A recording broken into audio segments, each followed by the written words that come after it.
Yes, ladies and gentlemen, it's Wednesday, and you know what that means. It's time for the Wrestling Inc. AEW After Show, and have we got a show for you?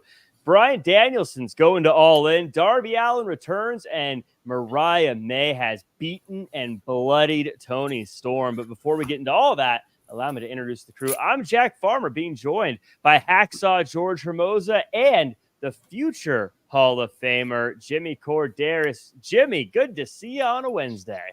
It's good to be here on a Wednesday. I'm just hanging out. I found these, recently I found a lot of these old laminates that I had from trying to figure out what this one was for. Is that Liv Morgan's key? From Toronto? Never. We know good, she's not here. Good, she's not here. We know what happened now.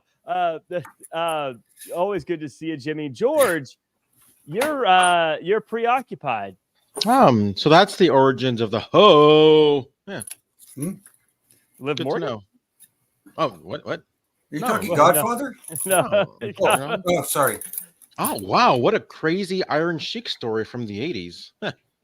George, if you're not going to get paid residuals for selling these books, then we might need to take them off the show. We got sponsors to worry about here. Yes, we do. I'm just the reader. I want to encourage everybody to pick up a book here and there and read a couple pages per day. Speaking of sponsors, that's a pretty cool Eugene statue you have behind there. He had a great interview on the Wrestling Chatter. In any case, I want to make sure we give a shout out to everyone who's coming through. Always good to see you, Jonathan Torres, Adonde, and Tommy O, and Stephen Camp, Beer Money, and shout out Killer of Demons. I know you got a big procedure coming up, so we're all thinking of you. We got some news that went down today that we got to talk about. Stuff that happened, and a lot of stuff kind of took over Twitter if you're on there, X if you're a youth. Stephanie Vaquer, she signed a contract with WWE. Jimmy, this one, it started off as kind of mysterious. She was pulling out of her other commitments to New Japan and CMLL, suddenly dropping titles. We didn't know what was going on. We knew she'd been having talks. Then the news dropped. I found out because Shawn Michaels told me, not personally, he tweeted it or he X'd it, but Shawn Michaels told me directly that she had signed and she will be in Orlando in NXT. This is a big signing. This was huge. Obviously, fans of AEW saw her at Forbidden Door, and I think that this was great.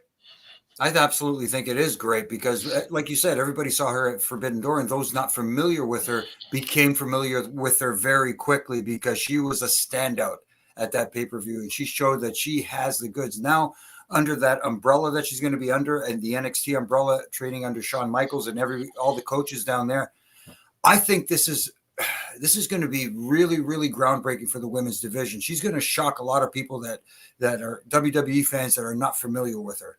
You're going to wait till you see. That's all I can say. Wait till you see what this is. And this NXT brand overall is becoming something really special, especially with the open door that they've got going on with TNA. A lot of good things going on, and I'm expecting big things from Stephanie. Yeah, George, I want to take an AEW sided approach to this, and I just want to talk about. I want to give some flowers here, and I think AEW, when they started, I think one of the great things about this is that they provided so many more opportunities for wrestlers, and they still do, and they have. And this is a perfect example of that. I think you look at.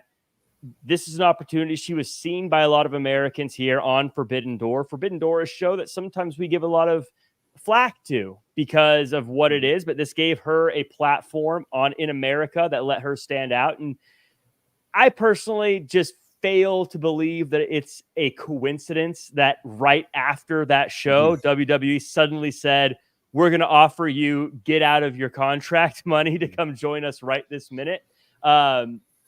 I think this was great and I think the end result is great for everyone. I think it's great for her. She signed with the biggest wrestling company in the world.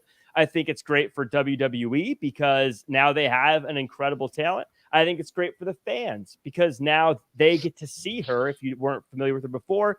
And as far as AEW goes, I don't think it's a loss because they never had her. So I know some people say this is a loss to AEW. It'd be great if they got her. but I don't think it's a loss because they never had her. I think this is just a win in every direction, George. And then, I want to add on to everything that you just said, because it's a win-win for everybody, because now it's going to kind of come across as like who does AEW have that might be the next big signing, even if they're not in there for a long time. We saw the same thing with Nathan Frazier. He had maybe 1 or 2 matches in AEW, and then like a week later he signed with WWE after having such a strong showing, just in like 1 or 2 matches in AEW. No different for Stephanie Vaquer. For the record, I called us like about a couple weeks ago. But my main thing is, I mean, you're absolutely right. It is coincidental how all of a sudden she's getting all this attention. Right after the Forbidden Door. But I was very impressed, and I mentioned it here, by that very first vignette that we saw on AEW TV, and it serves the same today, and it made me want even more. Like, they announced her, and then all of a sudden, like I said, everything that we wanted to see in AEW, the video packages, not just randomly like, oh, by the way, next week on Rampage we're going to see so and so defend the belt against Stephanie Vaquer, who was a CMLL champion. Like, that's what we didn't want. We got what we want, and now she came across as a bigger star. The thing that's shocking to me the most, because I've been saying it, that it wouldn't surprise me if she's WWE by the end of the year. I'm surprised that it happened now. Like, literally, like, she was just on AEW. Was it like the semi-main event or the semi-main event on Forbidden Door, which, in my opinion, is kind of a big deal. But yeah, it's surprised so soon. And there's rumors out there on Twitter that I won't get into because I know nothing about it. So yeah, there is a little bit of that. We were kind of it was kind of mentioned to us in the little group chat that we're in before the show that, like, maybe the story is why so soon. But either way, it's a great get. It's a fantastic get. Not only is she a great talent, she's kind of got that South American representation that WWE hasn't really had ever. We've seen a great Mexican presence, a great Puerto Rican presence, a great Cuban presence.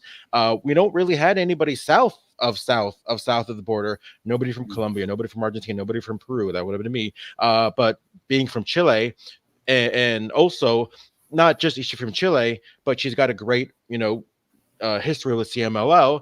I just realized about an hour ago that isn't WWE in Mexico this weekend? I think they got live shows in Monterrey, Mexico, this weekend, and I can only assume that that's maybe where they're gonna formally introduce her to the WWE universe.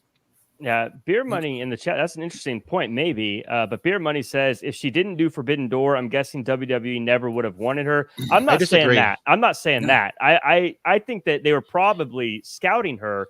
But I think what I love about AEW and there being 2 options is I think seeing her on that stage against Mercedes Moné said, hey, this is a very sought after free agent. You better move it or lose it. Yeah. And I'm sure her offer was a lot better than it would have been had there been no other person and no other company in America. And Jimmy, that's where I think this was so helpful, being that there was that platform there. It absolutely was. And, people who think that they're not paying attention to what's going on with the other guys, yes, they're focusing on their own brand, but yes, they are keeping an eye on what's going on. And I'm sure she was on their radar, but they got an opportunity to see her live and in living color at the pay-per-view. And somebody must have said to someone important, hey, we got to snag this girl right now because she's got it and she needs to be here right now. And before it's too late, let's sign her. So they went ahead and did it. That's my belief. I don't know. I don't have the well, I mean, I said a couple weeks ago, it wouldn't surprise me if she's WWE by the end of the year. If I'm saying that, you're better sure that there's people out in Orlando and Stamford saying that as well. But I think if anything, they probably wanted her then and there. They're not going to snatch her as like before Forbidden Door. But at the same time, she did have a match scheduled up this weekend that she had to withdraw from. But with that said, I do want to end. I mean, you feel free to end it at any point, but I do want my last thing that I want to say about this is once Julia and Stephanie Vaquer show up in NXT, I honestly think that once they show up and start wreaking havoc, that's going to be not just the best women's division of all of pro wrestling, but I flat out think that's probably going to be the best women's division that pro wrestling has ever had. Wow. It very well could be. NXT has always been so. It's great now. It's like it's the best. Yeah. It's the best division, women's division right now. Enter those 2 ladies. Jesus Christ, bro. Sign me up. I don't want to spill too many beans for the NXT after show. I want to save that for next week for them. But Flobo Boyce in the chat, long time kind of sick fan of the show, says Monet, the Star Maker. I do want to give Mercedes her flowers. I'm going to do this a little bit more later on, of course, as well. We talked about her segment, but I also think seeing her in a match, Stephanie in this case, in a match against somebody, as Flobo mentions in another comment as well. I can't see where it is right now, though. Against someone who main evented WrestleMania and stood toe-to-toe with her and looked good. This wasn't just her having a match with some local talent in a dark match. This was a big stage against a big opponent, and she came out looking like a star. Again, I think you got to give credit to Mercedes for being someone that can help elevate in that case. Now, I don't know if that was Mercedes' intention in this case, but guess what? It happened. So I think you got to give credit to a lot of people here. The story is going to be for NXT and the NXT after show when they talk about all of it. But since this is the AEW show, I'm trying to approach it from the AEW side. And I do want to add on to one more thing to what you said, because the same thing happened for Willow. Willow was kind of, I mean, we all love Willow, but it wasn't until she faced Mercedes last week in that last year in that tournament where after that Willow's star really started to rise after again facing Mercedes in that match. Look what happened to Kyrie. Kyrie after a match with Mercedes got snatched up by WWE. Yep. So again, for all the people, because you do see it a lot, the tribalism of I hope this company burns, I hope this company goes down. It's great having these two companies for so many reasons, and this is one of them. I truly believe, because this is another person, fans, and everybody involved. It's good. It's a win all around. Yeah, I have the matches. No, I'm kidding. No, I'm kidding. Please, yeah. Oh, they're gonna come at me now. They come at me anyway. So what's the difference? Who cares? Yeah, you're not gonna shake them, Jimmy. But we have a lot of stuff to talk about. But Paul, by the way, asks, "Sup, Jack? Any news on Chris Sabin and Alex Shelley?" I have not heard anything official, any one way or the other. I've heard lots of rumor and innuendo, but nothing that I'm going to report, because nothing that I feel confident is accurate. Something that we do know is accurate is that there is a bigger crossover event happening than the Forbidden Door, bigger than Wrestle Dynasty, bigger than the NXT NA going on, the biggest possible wrestling crossover that's ever happened, and even beyond the invasion of WCW and WWE at the WWF at the time. AEW stars will do battle with Adult Swim characters at San Diego Comic-Con.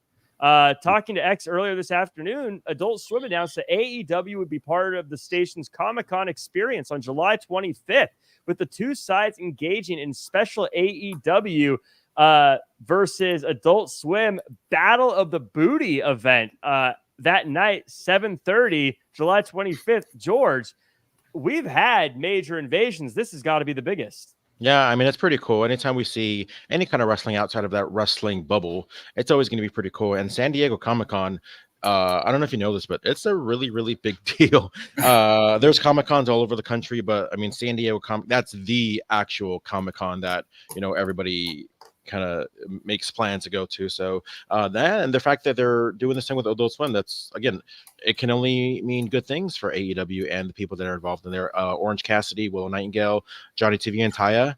And I'm sure it's going to be fun for everyone. Yeah, Jimmy, I don't know how much NFL you watch or keep up with, but Nickelodeon has started doing some crossovers with NFL games. And at first, a lot of people scoffed and made fun. And I'm kind of poking fun a little bit here about the crossover and the magnitude of it. But very popular, these crossovers. And I think that this is a great way. We talk about trying to find new fans. I think this is a fantastic way of doing that, to spread their brand beyond just the people who are watching. Yeah, you have to think outside the box sometimes and stop thinking wrestling bubble. We have to cater to the wrestling fans. The San Diego Comic-Con, as you guys very well know, is a huge deal. It's one of the biggest Comic-Cons, if not the biggest out there. And doing a cross promotion with them, now you're going to bring different eyes to your product. And a lot of those fans are probably aware of professional wrestling, but they may not be aware of the AEW brand. Now here's a chance for them to connect with some of the superstars from AEW and say, hey, you know what? Yeah, I've heard of these guys. Let me check them out. Mm-hmm. It's a perfect plan. You have to do these things. You have to do these cross promotions outside of the wrestling audience and stop catering to just that audience. And this is a great step to doing that. Burner account wondering if we're going to see the Elite versus the Squidbillies. Now that's what a lot of people have been waiting to see. That's what they want to know. Who's going to come out on top, the Elite or the Squidbillies? This is fun. I'm sure we're going to get some very good social media content out of this. I think it's going to be great, especially if you have guys like Orange Cassidy. I think are going to plug right into that Adult Swim crowd. And there's a number of people in AEW I think will that crowd will love them. Is that the Beverly Squidbillies? I don't. Is that show still on? The Squidbillies? I don't even know. But Dylan says Squidbillies are best for business. Beer Money says Rick and Morty could travel through. Rick and Morty can travel through the Forbidden Door. Rick and Morty's a fun show. That's one I know. Let's talk about some stuff that's not so fun. Let's talk about injury updates that we have. It looks like Eddie Kingston recently had surgery. Riho suffered an untimely injury on Collision, and Maria Kanellis has revealed that she has found a mass on an adrenal gland. George, injuries never fun, but it sounds like everyone is taking care of them, working to take care of them. Obviously, best thoughts on with all of these performers. Yeah, especially with Riho, because that happened on Collision against Lady Frost, and it happened in the middle of the match, and she powered through. I don't know how, but she did. I mean, I guess it's just that wrestler mentality. But yeah, especially for Maria as well, who they found something, and it looks like it was early enough for it to not be serious. So yeah, and then you have Eddie Kingston, who looks like he's going to be gone for a good 6 to 9 months, which is never a good thing. But at least it's the road to recovery, right? It's not the road to just my career's over. It's literally the road to recovery, and I can only assume that they're going to be back better than ever. Jimmy, it's actually good that. Yeah, I don't want to say it's good that someone's getting surgery, but it does kind of remind you of the old days of where people just powered through things until they were forced to retire. And so it is kind of good that we live in a time now where people are getting the medical attention they need. Absolutely. And it's the companies themselves, but all the companies are across the board that are telling these guys, look, if you're hurt and you feel like you can't, stay down. They're trying to tell them, they're trying to convince them that. Of course, it's hard for them to get that old school mentality out of their heads where, okay, I'm dinged up, but I can fight through this. I could truck on through, as The Rock would say. But, you got to think of your future. You got to think of your career going forward. And a lot of times when you get dinged up, you think, oh, maybe it's not so bad. And then you find out you do have a fracture. You do have a torn something or other. And you can get injured doing the most minute thing in the ring. The smallest thing can get you injured. So you always have to be aware of that. And as far as Maria Kanellis, who I know very well, God bless. I hope she's all right. And like you said, George, glad they caught it early. But, everybody take care of everybody, and glad that they have doctors at ringside, medical practitioners there and ready to go in case something is needed. So good for the business all around for looking after talent in that regard. Dylan Matthews in the chat says, I tore my ACL and MCL and didn't feel it. So take that, Cody Rhodes, with your torn pec. I felt mine. I felt a few tears. Dylan says, I tore my ACL and MCL getting up to put a coffee cup in the dishwasher. Agreed, Jimmy. Ooh. It's funny. I don't know how old Dylan is. I believe he's a young, spry gentleman, but I know you reach a certain age, and I'm not going to tell you what it is, but it happens to all of us where getting off a step stool gets a little like, I got to be careful. I don't want to twist. Have you tried sneezing? Present. Have you tried sneezing? Sneezing? Oh God. Yeah. Oh my God. By the way, Dylan, I'm sorry, but I don't know if I would have put that out there. That is true. You could have actually said anything. I slipped them some water on the way to the dishwasher and tore everything. To be fair, you could have said, like, I was in the running of the bulls, and the bull won. I was only able to take one bull down with me before his friend got me. And then I put the bull over. Right. No, but hopefully you're feeling better, Dylan, from all that. That's a tough one. Dylan says, I think my story is great. So let's talk a little bit about this Dynamite. Before we do, I want to give a shout out to I Am Air. We got Jose, JR, KOD, Beer, Money, Steven, Camp, Laura, Tommy O, Jonathan Torres, Adonde, Baxter, Sherrod, Flobo Boys, Bobby, Carrie, Carlos, Justin, lots of folks. Dylan Matthews, by the way, with a huge comment, says, from top to bottom, best Dynamite in a good while. Now, Dylan is typically a critic of AEW, so that comes with some weight. I mean, I say it all the time, so it doesn't come with as much weight, but Dylan saying it, that means something to me. But we got Joe C. Lurkin and Burner account stalking you. George, how do I pronounce his name? You always tell me how I'm supposed to say him. Mariah. Faiz Daniel. Yeah. Faiz Daniel. I don't know. Okay. Sounds right. In any case, I'm glad you're here. Sorry for getting the name wrong, but Brandon Nally, made by Don, Tony, Kaname, Karan, and Jerry Brown. Lots of folks here. Sorry if I missed you. Jay Willie in the chat. Don't want to forget you. Lots of folks here. Ethan Cruz as well. Let's talk about this AEW. I'm going to tell you right off the bat, I agree with Dylan. This one they knocked this one out of the park, and we started. Don't shake your head. No, I would just say, if you guys thought tonight was one of the best, what did you guys think of last week? Because I thought last week was phenomenal. I thought last week was good. I thought last week was a phenomenal episode. So if you guys thought that this was the best, tell me what you thought of last week, because I thought it was even better. I'm sorry, George, but AJ Styles has a monopoly on the word phenomenal, so you can't use that word. And France, apparently. That's true. Okay, what did I miss here about the France thing? Oh, just they love him. They love AJ in France. Oh. It's like they got a chant that like incorporates it with the word phenomenal that they go crazy for. I think it has something to do. Does it have something to do with their soccer chanting and all that kind of stuff? Probably. It's the same kind of thing. Yeah. They call it football over there. I learned that when I was in Poland. Trust me, I got heat. They wouldn't give me any pierogies. We got an opening segment here with Will Osprey, and Bruv says he's what AEW is all about. MJF on the video screen, because I can't call it a Titantron. What do we call it in AEW? The Elitron. No, we can't call it that. But the MJF says that next week he's going to punch Osprey until he sees stars. Jimmy, I want your take on this promo. Osprey sat in the corner talking, MJF's retort, and everything else. Just overall thoughts. I won't lead into it too much.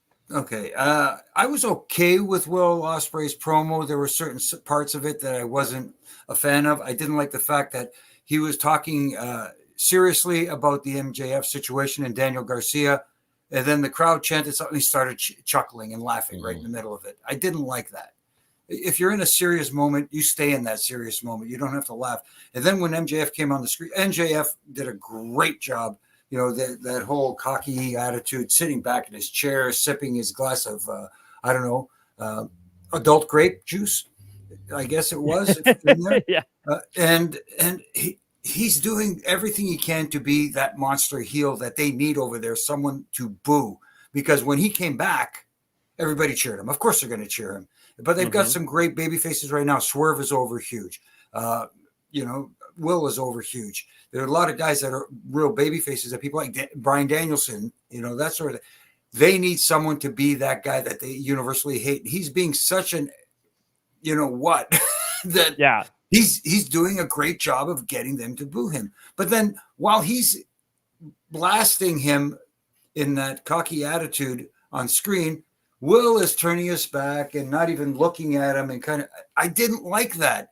He's addressing you, you stare at him. If somebody's addressing me, I'm going to look you in the eye, even though it was on the Tron or whatever you call it, the EVP Tron. You got to be looking at the guy who's giving you. Yeah. You got to be looking at the guy who's giving you, who's blasting you. You know what I mean? As opposed to chuckling and laughing. And then you hit your line and walk out. That's the only thing that bothered me. His laughing and his attitude. I didn't think it was appropriate for this promo. I enjoyed Will Ospreay's approach. I enjoyed him sitting, kind of taking the more calm approach, because he's done a lot of the very hyped up, and I like that he's kind of pulling back a little bit more lately. So I really enjoyed this. I thought everything that MJF said was great, George, but I feel like this is as good as it could have been. I'm going to reveal something here. I get why they do it. I'm just not a fan of the video screen talking to the person in the ring. I feel like it never really feels great. I'm sure they're saving the face-to-face for down the road, and that's why they do it, but I feel like there's a ceiling whenever you do that kind of promo. Well, we're having a match next week, so there's the face-to-face.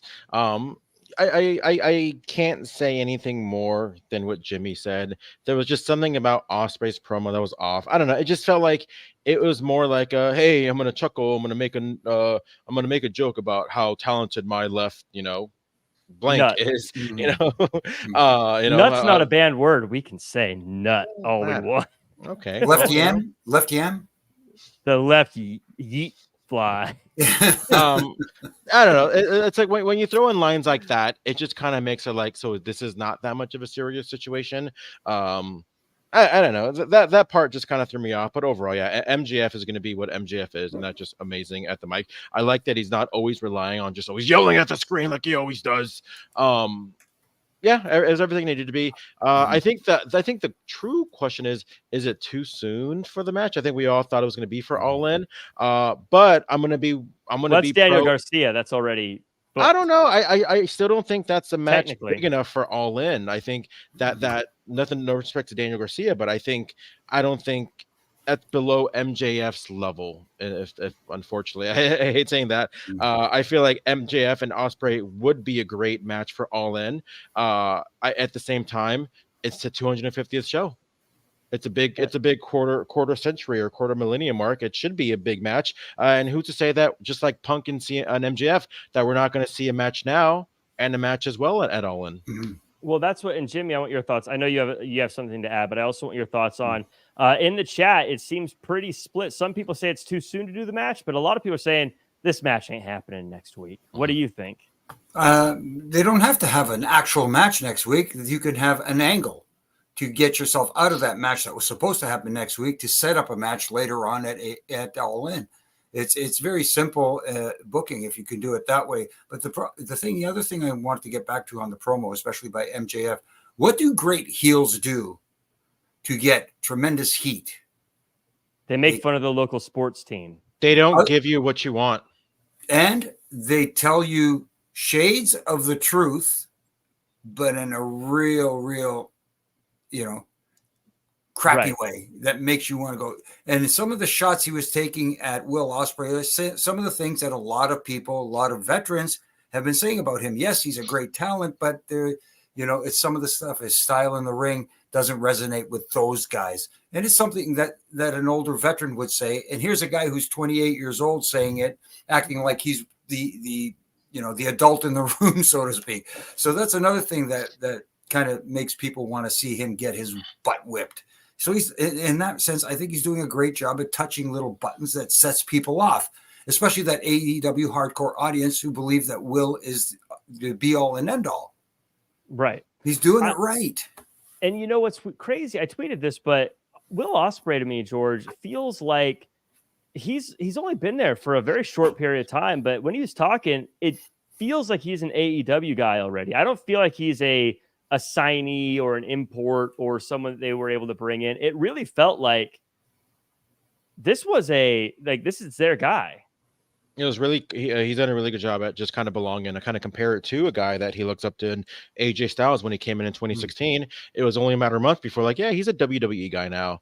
And this is no different. It definitely feels like he's part of the crew now, and I think the fact that he's here to stay for the foreseeable future. Just kind of add on what Jimmy was saying. I wouldn't be surprised if MJF is the new international champion after the end of next week. And sets up the rematch for All In. Last thing about this very quickly, Jimmy, they said they wanted to have a match. About 15 minutes later, Excalibur said, I just got word from Tony Khan that this match is confirmed for next week. Do you like, because in the past, we've always complained where it happens within like 3 seconds. They're like, oh, I got a phone call. It's time. Do you think that this was done well? I know it's a small thing, but it's something we've talked about before. You got what you wanted, Jimmy. Well, kind of, sort of. At least it was 15 minutes later. I wouldn't have minded, as, you know, I get it. We're going to talk about the angle that happened as they were going off the air, but later on in the show, just let it marinate, let it breathe. I know there was a lot of stuff going on tonight that was really good, but let that marinate. I know, and please let someone else other than the announce team make that announcement. That's what I'm hoping for. Someone with an authority. You have a Christopher Daniels. Yeah, that's all it takes is what, 30 seconds. I will say again, I like him as an authority figure, the idea of it, but we need to start seeing him as an authority figure, because every time he's done something, he's standing right next to Tony Khan. Right. And it takes a little bit away from that, where it takes time. Like Adam Pearce on Raw, it took a long time, frankly, for me to be like, okay, he's an authority figure, because we all know who's, you know, really in charge and all that stuff. And so it takes a while of seeing that to condition us, and we haven't really seen him do much. And that would have been a perfect point for him to even just in the back say, everyone saw the segment earlier tonight, or the whatever, they're not going to call it a segment, but you know, we saw what happened earlier tonight, and it is official. Well, that's Pierce's line, but it is official. It's happening next week. And you just do that a couple times until we eventually get that, like, oh, okay, I get it. Christopher Daniels is the guy. He's the one that makes it happen. So it's not now, because now if he came out and did something, I'd be like, oh yeah, he's that guy. We got a match after this. Boy, did we get a match. Bryan Danielson versus Hangman Adam Page in the Owen Hart Foundation finals. Really good pay-per-view level match. It breaks down when the ref gets knocked out. Page uses his belt on Danielson, so Jarrett gets involved because he's the enforcer, and he turns out to be a ref himself. We get some continued back and forth. Eventually, Danielson reverses leverage to pin Hangman and get the win. George, I love this match. I love the finish. I love how it protects Hangman in a way. I love that it gives us the main event at All In. I think we all wanted. It lets us save Swerve and Hangman for another day. It all felt right. I loved everything about this one. Well, there's one thing, but I want to nitpick, but I'll save your comment. I'll save for after your comment. I will say, I never want to be one of those people that complains because I feel like the finish didn't go the way I wanted it to go. With that said, I did think that this match and this tournament and the main event of All In was tailor-made for someone like a Hangman Page, especially after those amazing promos that we've seen over the weekend with on Twitter, on X, that just kind of made everything just fit right in with everything that he does. There is one thing that I will say that I absolutely loved about this, is that when in the beginning, when Jeff Jarrett was at the entrance and he was waiting for Hangman Page to come out the heel entrance, but then Adam Page came out the babyface entrance, because in his mind he did nothing. He's the victim here, so why should he come out of the heel? Like when he came out of that face entrance, I was like, bravo. Whoever thought of that, whether it's one people, two people, Tony Khan, Hangman, whoever it is, bra freaking vo, because that was just a tiny touch. I haven't been on Twitter, so I don't even know if people realized it, but that just made it mean so much more, especially to his character, and especially what you ended up seeing later that night. But yes, there's nothing more I can say about this match. It was great. I wish there wasn't blood, because it would have made the end end of the show meaning a lot more. But either way, it was great. Like I said, I would have rather seen Hangman Page against Swerve, but this is still a big victory for what is going to be the main event, which is Danielson and Swerve. I have a specific question for you, Jimmy, in a little bit here about the enforcer role. But before we get into all of that, I want your thoughts on this match. I'll tell you what the thing that my nitpick, and I love this matchup. My nitpick though, and this is kind of an AEW thing. I know a lot of people talk about the blood. The blood doesn't bother me. I know everyone's like George, if you bleed earlier, but blood doesn't bother me. Don't care. This is something that AEW does a lot that kind of bugs me. I feel like there's the moment the match should end, and they always take it another like 2 or 3 minutes. I felt like once Jarrett became the ref, they should have wrapped it up. That should have been like the 1 yard line of the match. But they always extend it like a little bit longer. We'll talk about that happening early, like later in the night as well. I want your thoughts on the match. I want your thoughts on that comment. And then afterwards, I have a referee question for you. No, I really, really love this match. Bryan Danielson, and he just has a great psychology and great storytelling ability when he's in the ring. And Hangman Page last week against Jeff Jarrett and this week against Bryan Danielson, he's showing his chops as well. This was you want to call it a banger? This was a hell of a banger, that's for sure. These guys brought it on. Like you said, little nitpicky things. My little nitpicky things was the fighting on the outside. When they were out there for a little while, and Paul Turner came out with them, and Bryan Danielson was hitting him with the kicks. Mm-hmm. I think, and then again, I'm getting a little. And then Hangman ducked one kick to get his offense back, and then they went back into what they were doing outside. What I would have liked to have seen, at least from a rule standpoint, because sometimes they do not adhere to traditional rules. Maybe he goes to throw a kick and Paul Turner's like counting on the inside and gets to about 7 or 8, and have Bryan Danielson roll in, roll back out, and go throw that kick and let Hangman duck it there.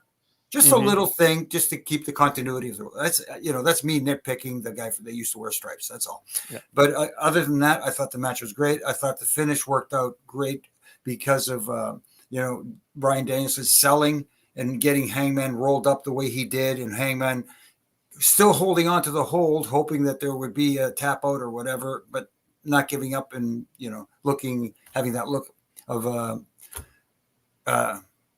frustration on his face after he lost the match. I thought it was all well done. And I want to say, because Adonde is saying, as far as the blood goes, it takes away from the impact later on. This is my take, and I know we won't spend an hour on it, because I feel like this is one of those discussions that we could have every week. But something Jon Moxley said, and I just lean into it, is if you watch UFC, people bleed in every fight. Bleeding happens in fights, and so that's how I look at it now. Even if I disagreed with it, I would say that's what the show is. So I'm not going to get upset about it, because that's what it is. So remind me about that quote, because then I'll comment on it later. So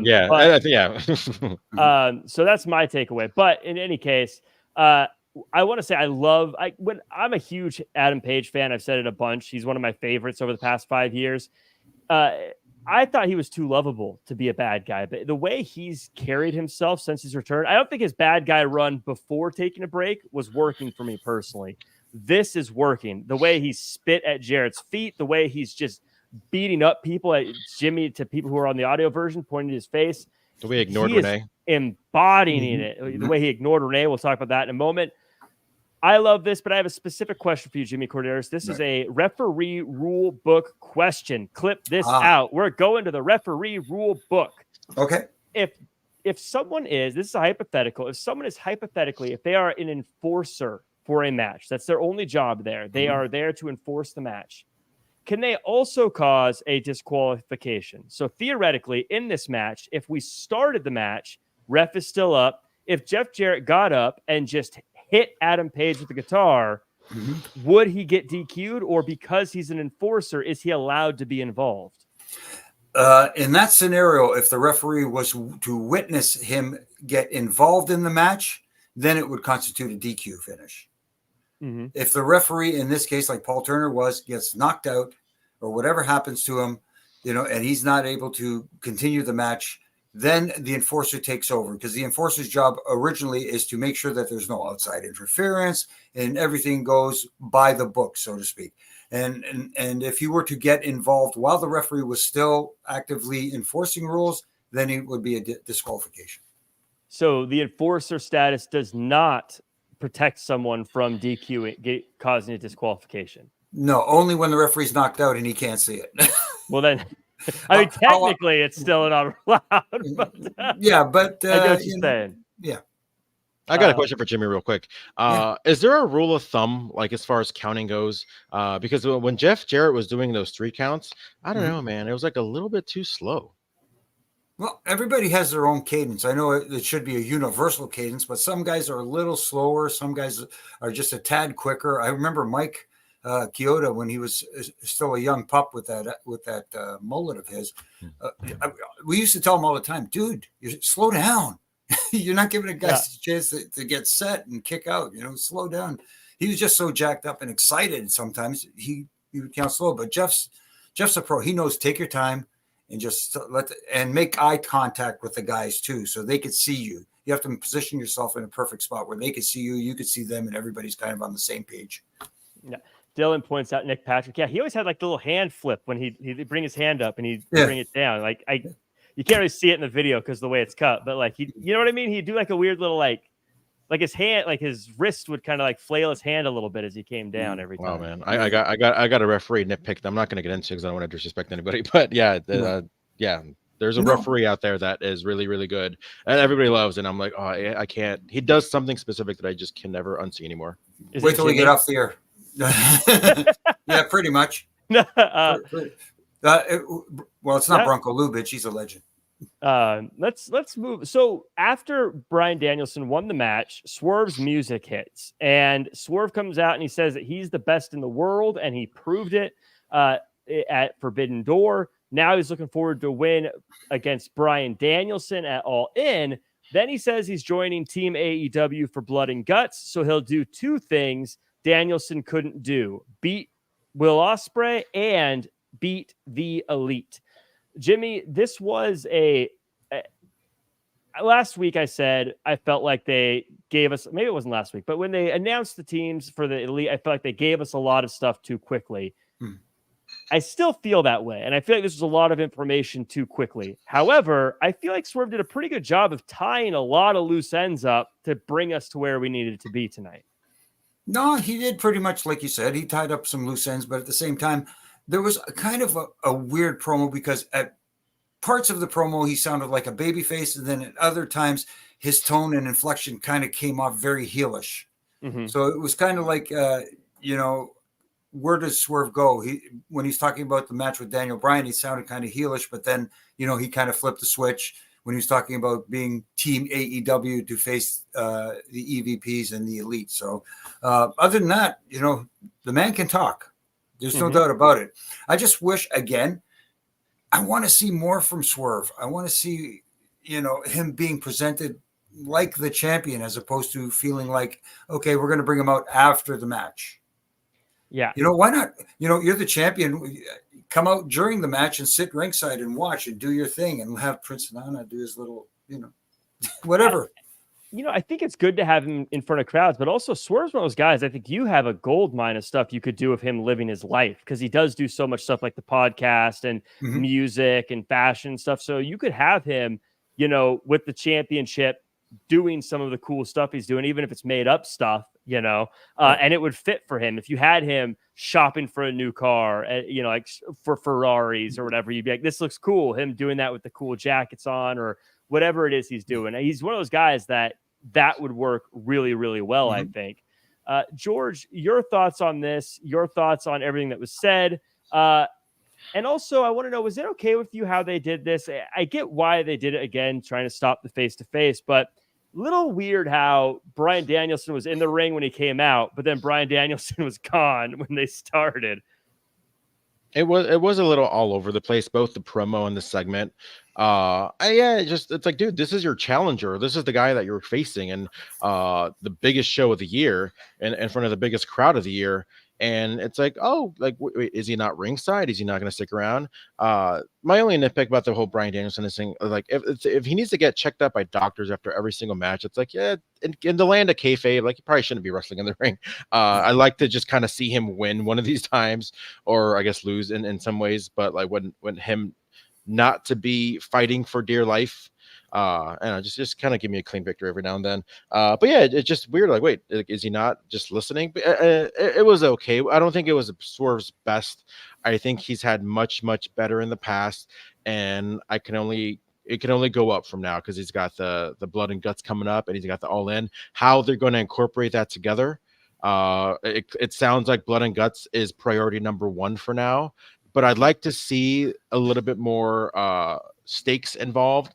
Like, what does the Elite win what do they get if they win this match? What does AEW get if they win this match? It just and again, I already mentioned it. We talked about it before a couple weeks ago when they kind of just said like, oh, and by the way, in a couple of weeks it's Blood and Guts, just kind of made it feel like nothing. So I kind of want them to raise the stakes a little bit in these next couple of weeks. I agree with that. And I think that, like I said, I don't think this is the best promo I've ever seen, but I also think Swerve was giving a lot he had to sell in this matchup.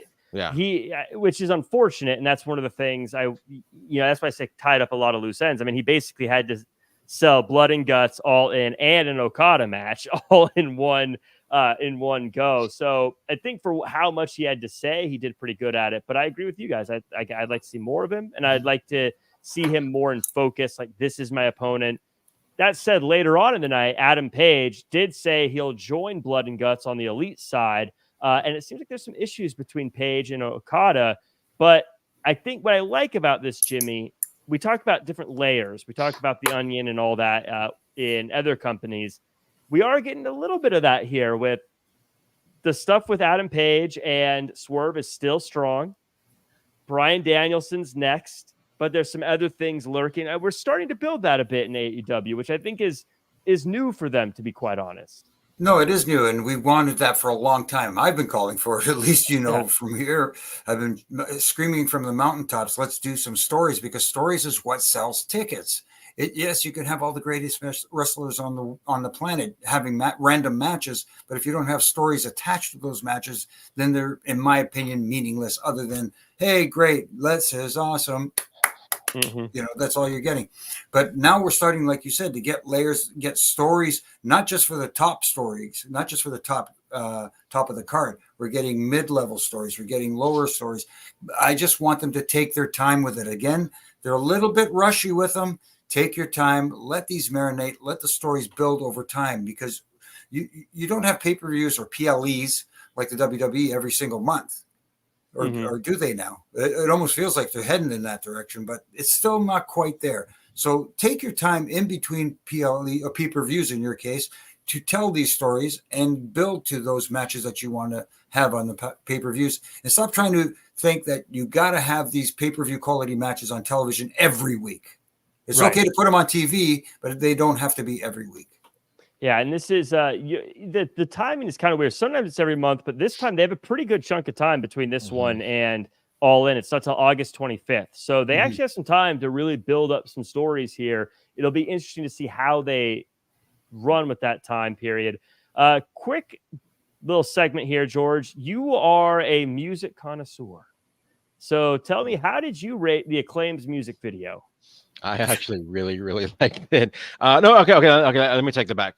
I thought the song was good.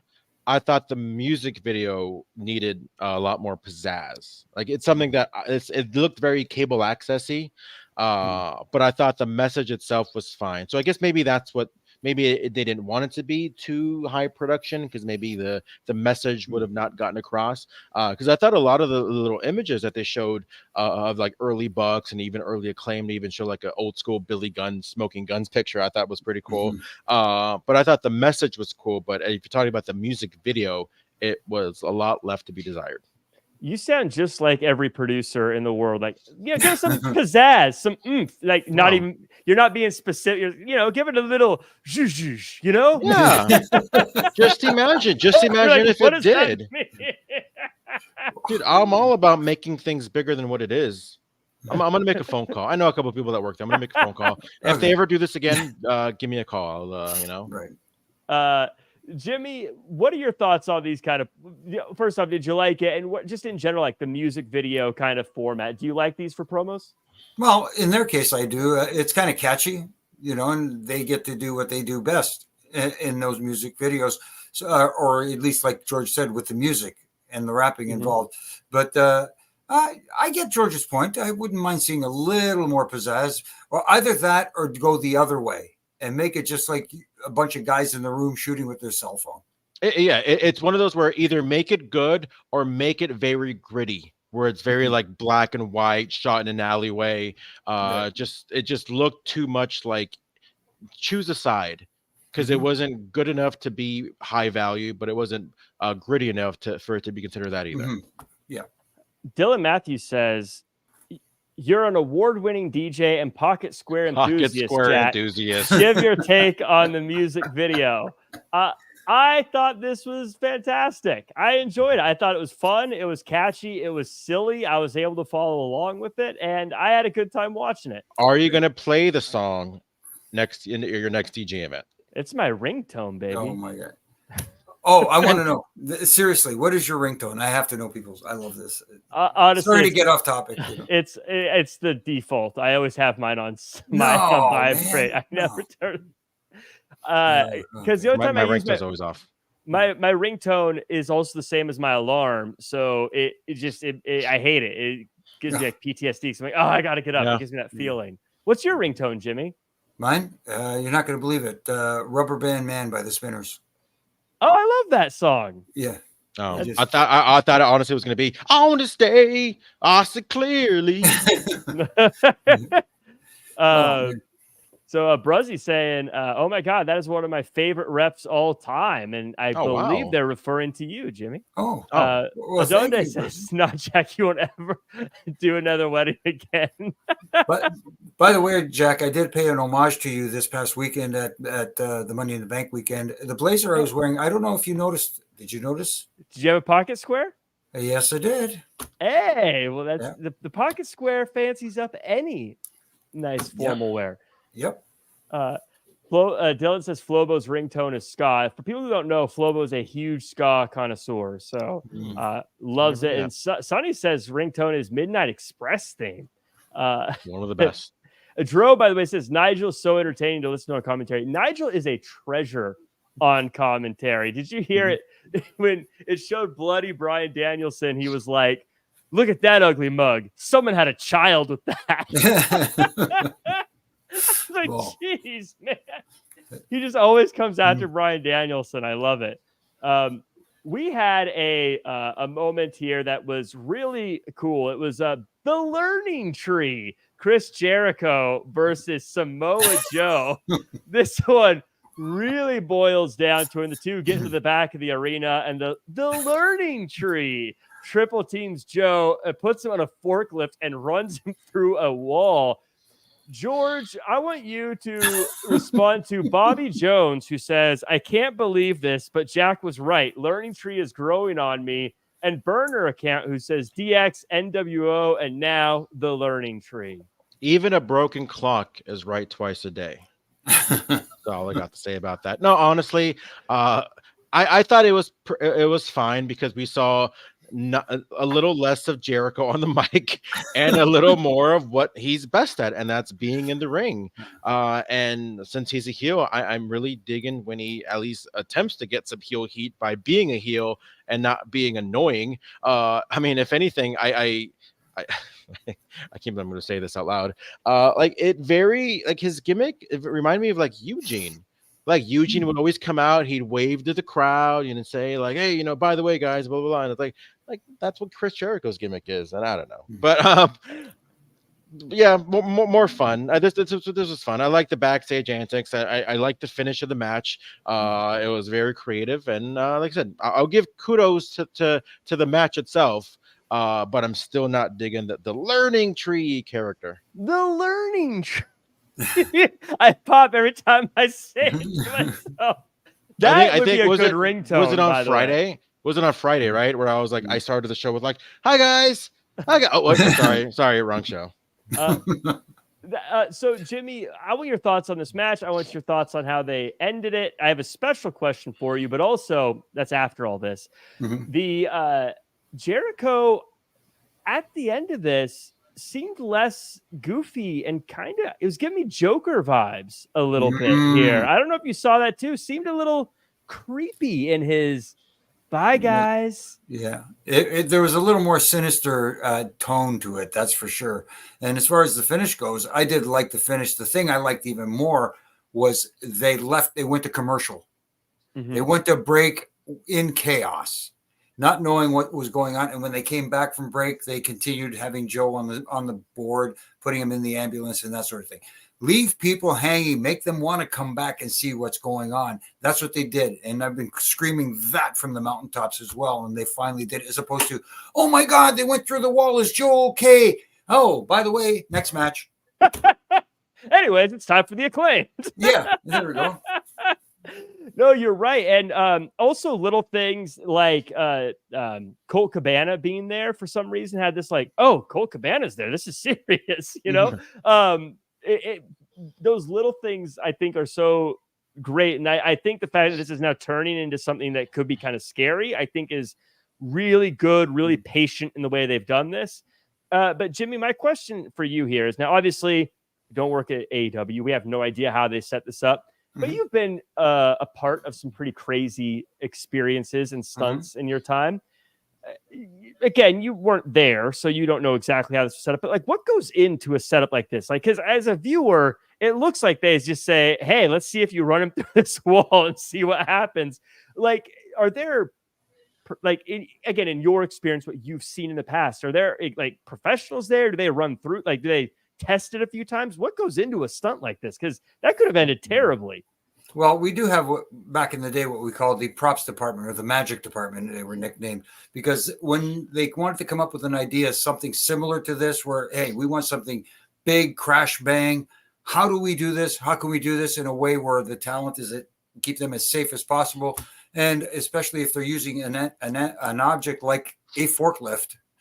Obviously, Chris has to know how to drive that darn thing and how to make the forks go up and down. Like if you put me behind the wheel of one of those, I'm lost. Like how many people know how to actually drive one of those properly? So obviously he had to have a little bit of experience with it. And if he didn't, he had to get on the job training that day and probably figure it out. But as soon as somebody comes up with an idea, then they go, okay, how do we do this? We need to build a wall. We need to build, glass, something or other. But there is a department that handles that, at least in the WWE. I'm sure they still have that department. I didn't run into him this past weekend, but it is thought out pretty well in advance. So I'm sure this was an idea that wasn't last minute. That's for sure. Like, did you guys have like a safety meeting before every one of those big stunts? The one that stood out to me, I'm not sure if you were there. I mean, you might have, was when the Hawk, I can't remember when Roto or Hawk fell off the top of the Titantron. Oh, now that you brought it up, I remember the incident, but I don't know if there's a safety meeting for that one because, that wasn't me. I wasn't the referees that are involved in that are usually the ones that are in the meeting. Yeah. So it's just incredible to me because that could have been very dangerous, but I loved it. It looked great. Oh, now that yes, break the walls down. Exactly. Yes. Bobby Jones. You talk about on the job training. Imagine you're Samoa Joe. Like, so you're gonna be on there and you're gonna run through there, it'll be fine. Okay, cool. Anyways, Jericho, we got to train you how to do this. What?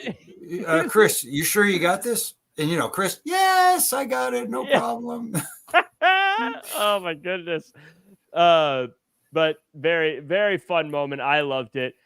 We got a Global Glory 4-way for the International Championship. Jimmy, kind of just a wild matchup that is kind of signature of middle of the show AEW. Fun, exciting, lots of stuff happening. Pat gets the win. He's getting a shot at the international title. Cuts a promo afterwards saying he will not win or not miss All In this year. Any takeaways on this one? No, it was exactly what it was meant to be, a fun 4-way match. It was right in the wheelhouse of what AEW does pretty much every week. And, it was fun. The crowd was into it. They loved it. So how can you knock it? You know what I mean? It served its purpose, and Pac getting his opportunity at All In at whoever the international champion is going to be, whether it is MJF, whether it is Will Osprey, that's the interesting thing. And he addressed it in the promo, which is the right thing to do too. And George, this again was a fun one. I want your thoughts on the matchup, but something that was kind of odd to me with this, and this is probably for another day, but we've got the international championship. MJF seems to be getting a shot next week. Garcia has one lined up. Now Pac has one lined up. Why is no one getting a shot at the Continental Championship? Like, I know we have the conversation, there's too many titles, but it feels like we have so many people in line for the world title, so many people in line for the international championship. What's going on with the Continental Championship? Why is that not on the line?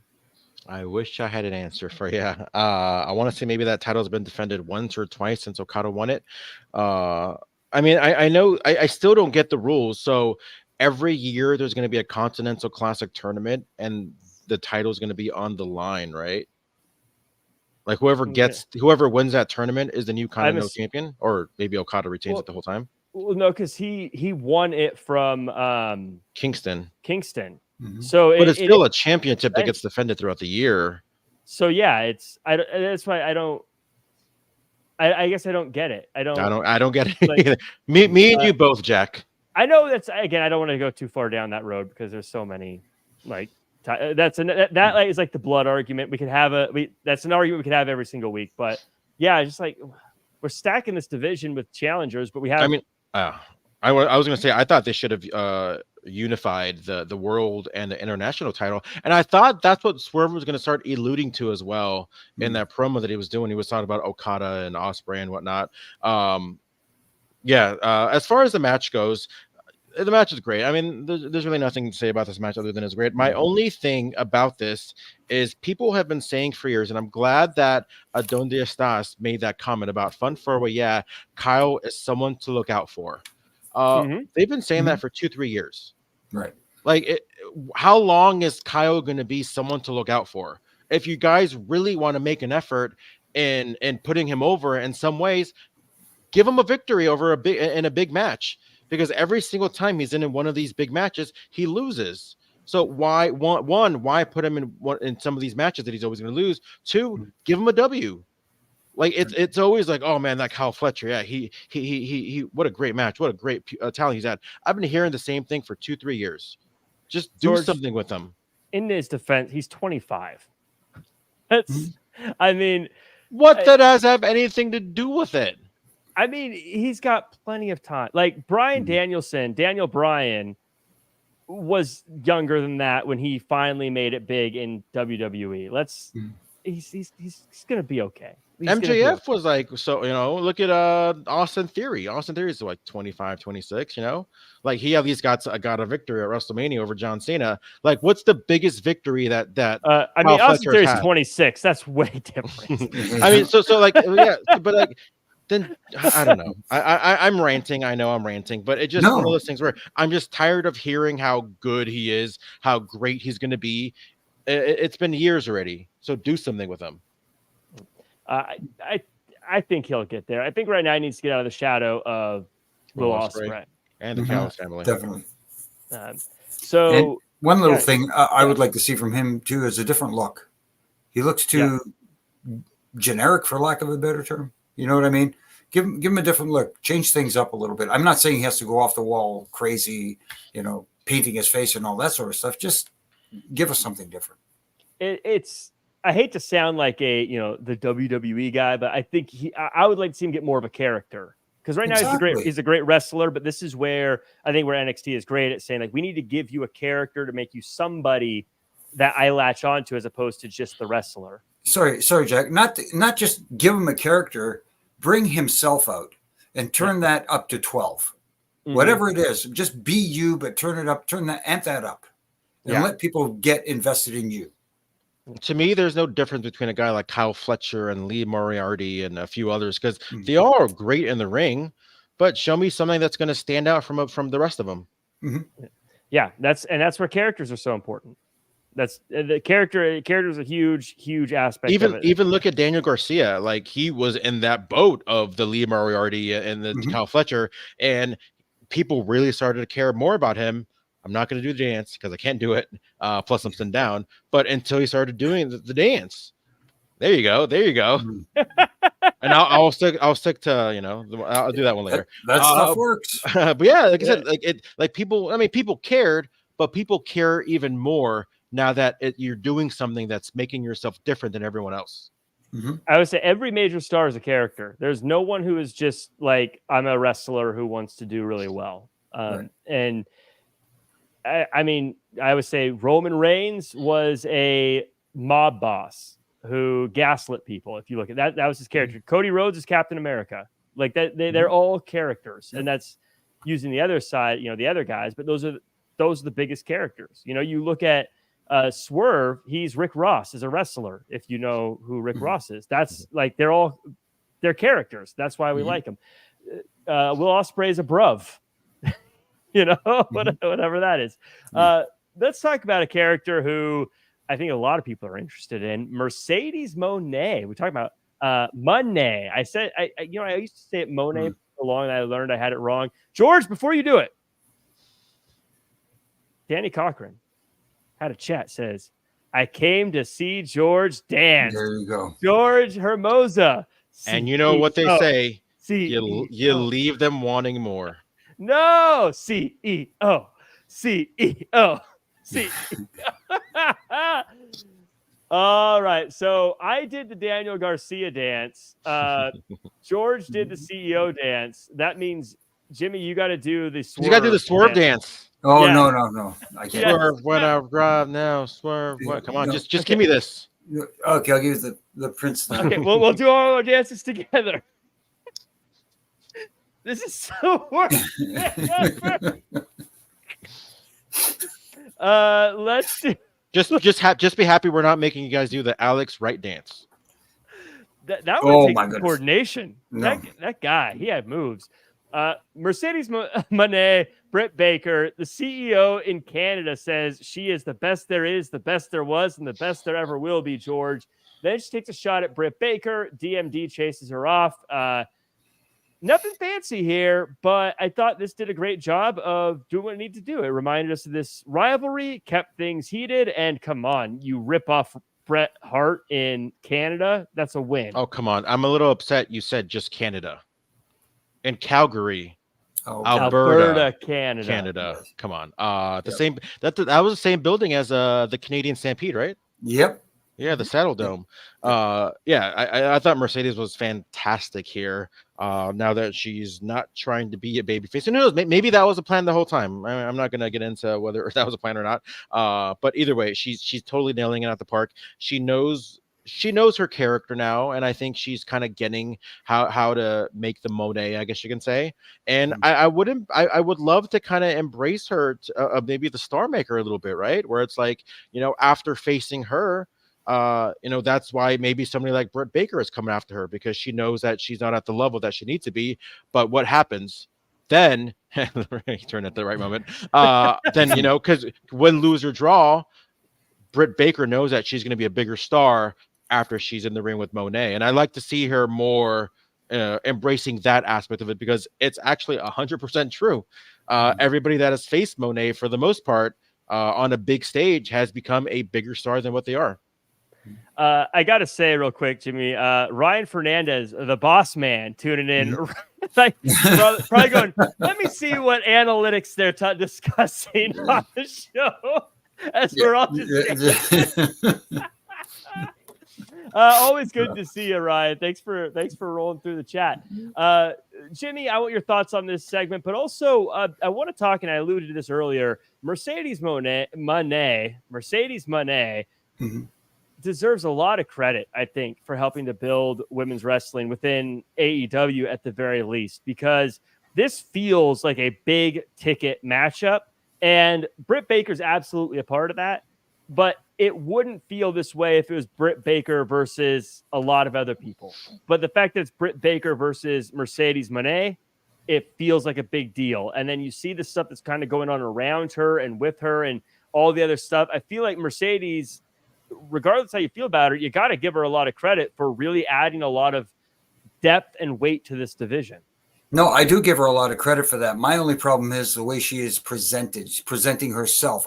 It's not the way the company is. She's, from day one, she looks like a megastar, and she is a megastar, and people have bought into her being a megastar. It's just,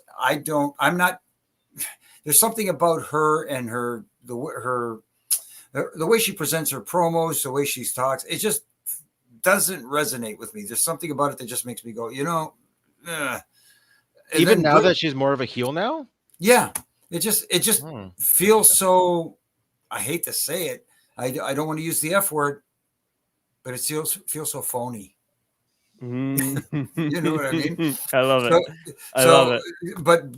And Britt coming out, there's another star. So you got two actual stars there that could really elevate that division. And you're right, Mercedes has elevated a lot of other women on the roster. But for me, like I said, it's more the way she's been presented as a megastar, and people have bought into that as opposed to buying into her. No, If that makes sense. I respectfully and disrespectfully disagree. Give him the heat, George. No, I'm just saying. I think if she was being portrayed as a babyface and she's kind of coming out there and trying to pretend like, oh, I'm the victim or I'm the this, I'm that, but like she's being everything that we want her to be, and that's a heel. Like I look back at that Steve Austin interview that she did. I gotta think that she was in full character, because she's just coming across as like, oh, I eat steak, I eat this, I'm one of the boss. I'm this. It's like, oh, like this is supposed to be like an honest conversation. Like you're coming off as such like a heel. But this is what she's. That maybe this is her. Maybe this is the real her, just tuned up a little bit. I just think this is the best Monet that we've seen since arriving to AEW, and even maybe in the latter days when she was kind of babyface in WWE. I honestly think that this is her best portrayal, and I think she's knocking it out of the park. Well, that's the beauty of this thing. We could respectfully and disrespectfully disagree. But just real quick, last week's segment I thought was absolutely phenomenal. Better. So, and I would, better. Yes, you're right. But also, like, it left me wanting more after this week, because we didn't see any kind of physicality between them. We didn't see any kind of back and forth. That doesn't mean we have to see it every single week. It just left me wanting more, especially after the great segment that we saw last week. What I liked about this, the biggest part, is that I like that, because in the past, some of the critiques have been you set up something and then they forget about it, and then we don't see it from them, and then suddenly like, oh, remember 4 months ago when they talked to each other? Like, where this was actually, okay, they're reminding us, they're keeping it going. Okay, they're continuing the build. So I enjoy that. I do want to mention a quick comment here from Sonny, who asks, where's Jamie Hayter? She was over. I believe Jamie's injured, and I believe that's why she's out. I don't know what the injury is, but I believe that's why she was taken off TV. When she comes back, though, that's going to be another nice little injection in the women's division. Yep. Yeah, she's awesome. Then we got, by the way, Bobby Jones says, give him heat. Good catchy line for George. Jack should make that a thing like a manager. Wait, George, because when you wrestle, I'll be your manager. And I'm like, give him the heat, George. You are way too good looking to be a manager. Well, I'm certainly not taking any bumps. That's not happening. Then you can't be a manager. Plain and simple. That's why I don't try to be. So quickly, Darby Allin shows up and says everybody makes sacrifices, right, Jack Perry? Just like Brandon Cutler, who it looked like he had a rough night. Jimmy, I thought this was a fun, quick return note for Darby Allin. Looks like he's going to pick up where he left off with Jack Perry. Yeah, it looks that way, and looks like he'll probably be part of Team AEW. So yeah, simple, easy to the point, easy to digest, and that's sometimes one of their other flaws, where they try to make it so elaborate that people just go, okay, enough already. This was quick, and it makes you, like you said, wanting more.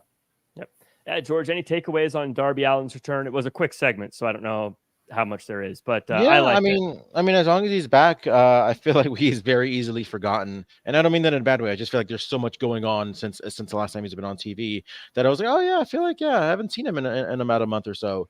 So I'm more curious if he's back for good, and if he's healthy, because I know he keeps getting hurt. Just take care of yourself, man.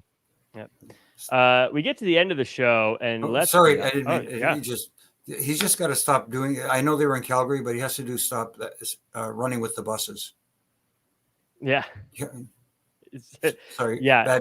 Bad Korderas jokes. I know. No. Yeah. He last time it didn't work out too well for him when he tried to run with them, but he still made the show. He's unstoppable. I feel like you could run him over with a steamroller and he'd just get up and have a match. But speaking of matches, we had a main event, and it was a good one. Willow Nightingale versus Mariah May, Owen Hart Foundation tournament final.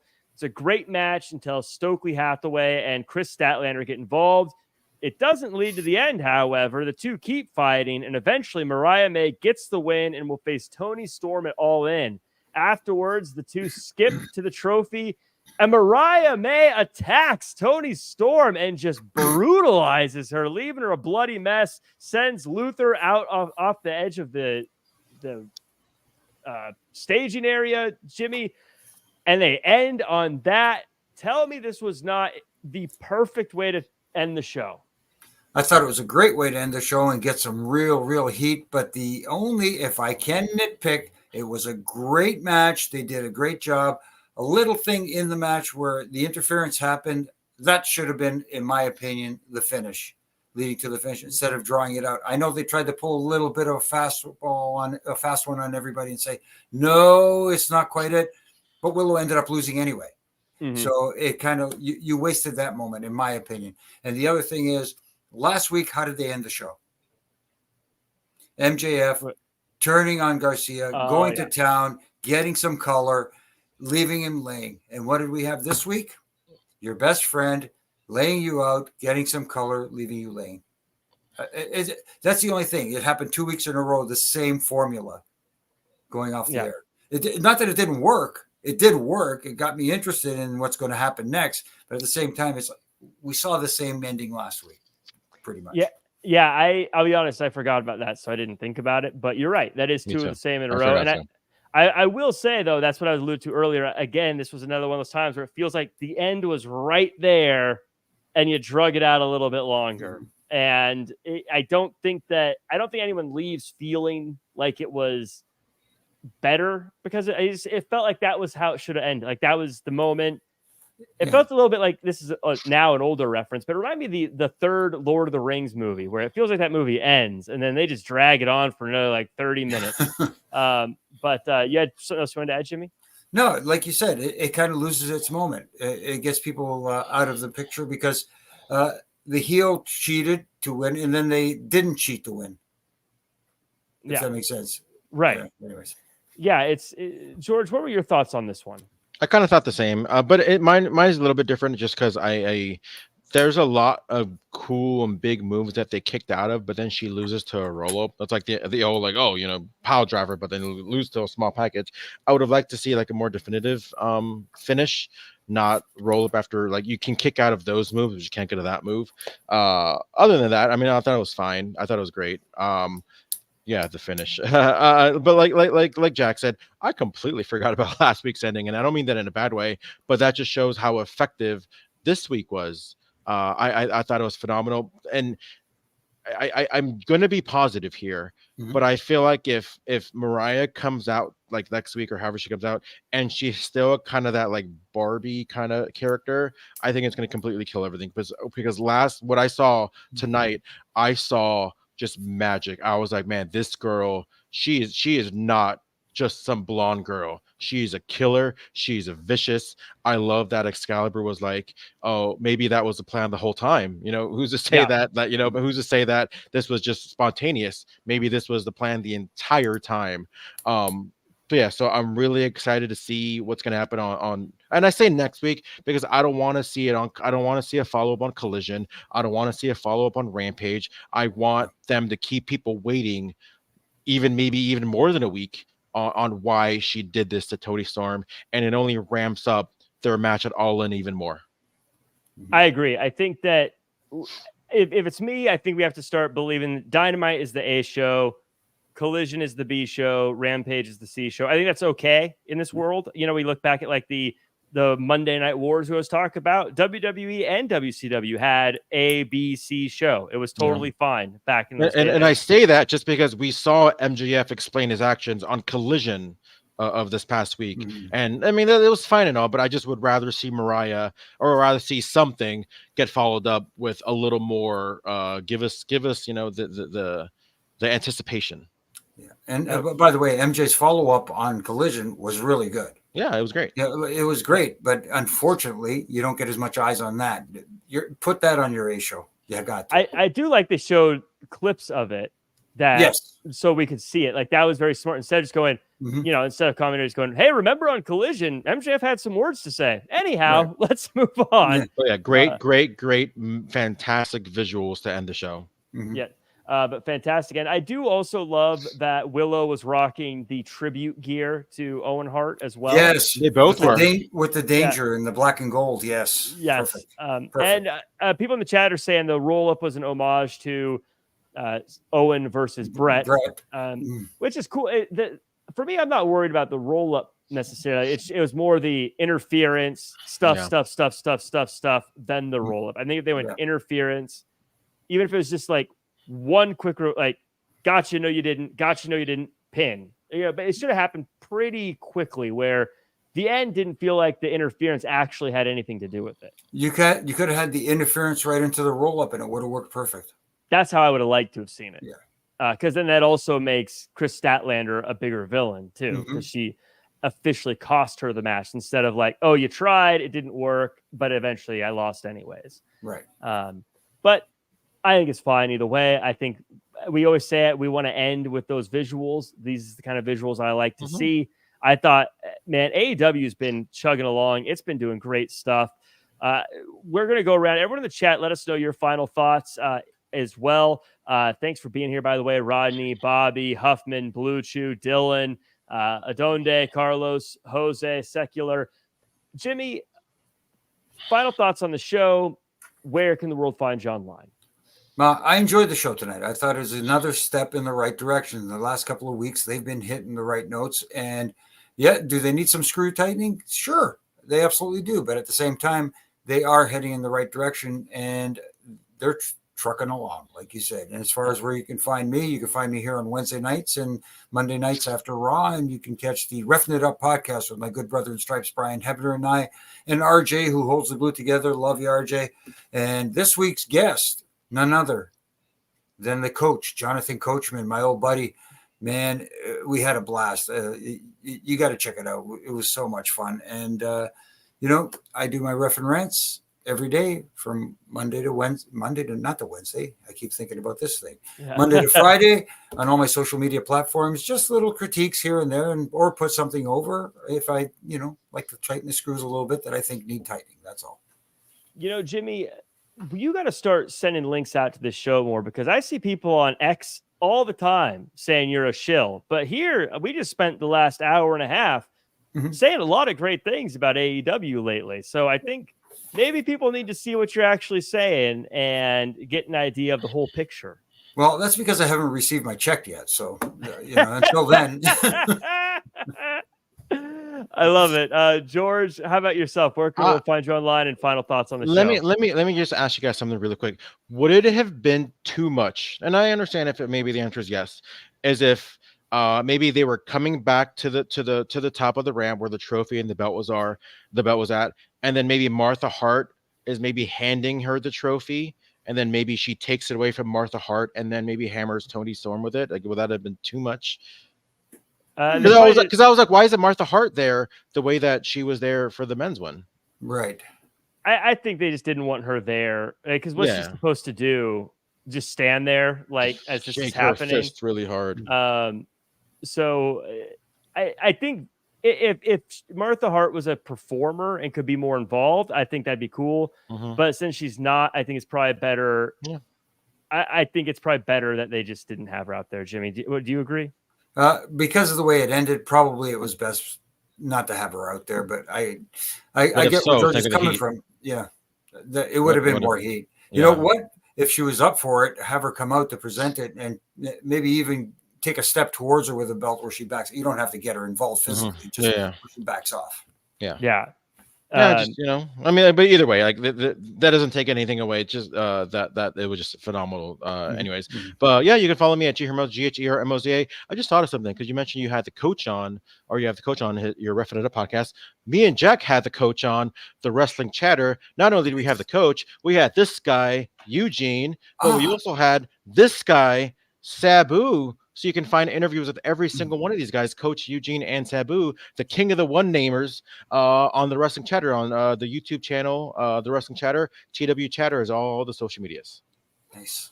Yeah, the coach is an absolute delight. So check out both conversations, because he's just I don't know him like on a personal level, but I've had the chance to talk to him through podcasts and whatnot. And just a really, really cool guy who's always like helpful and great. So can't support that guy enough. Again, I want to thank everyone for joining us. Please like, comment, share, subscribe, 5-star review. You saw the boss man Ryan roll through. I don't want to get yelled at from him. He doesn't yell at me. He's actually a sweetheart. But I'd love to give him some good numbers. You can follow me at Real Jack Farmer across all social media. I'm going to be on Wrestling Inc.'s SmackDown post-show this week, so make sure to check me out there. That'll be a fun one. That does it for us. Until then, make sure you have your wrestling statues and your mystery keys. We'll see you next.